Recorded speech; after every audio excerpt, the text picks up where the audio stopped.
Kestopuun pintakäsittely on suositeltavaa toistaa parin vuoden välein. Keväällä hankitun puumateriaalin voi käsitellä ensimmäisen kerran syksyllä. Ennen pintakäsittelyä terassi on puhdistettava huolellisesti. Pinttyneisiin pintoihin voi käyttää terassipesuainetta. Huuhtele ja anna kuivua.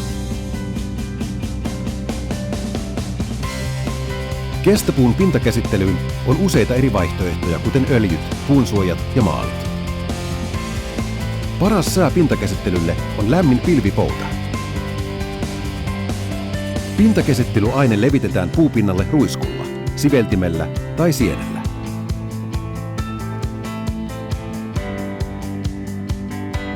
Pintakäsittelyllä estetään auringonvalosta aiheutuva puun harmaantuminen ja vähennetään puupinnan halkeilua ja tikkuuntumista.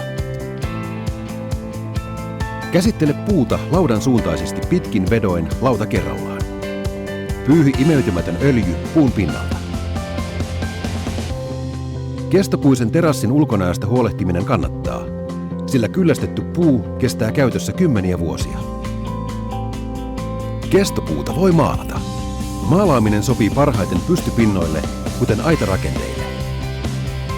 Ruskean kestopuun värin säilyttämiseksi kannattaa käyttää ruskeaksi sävytettyä pintakäsittelyainetta. Kyllästetyn puun voi käsitellä myös voimakkaasti sävytetyillä pintakäsittelyaineilla. Painekyllästetty kestopuu on tutkitusti piharakentamisen kestävin puumateriaali.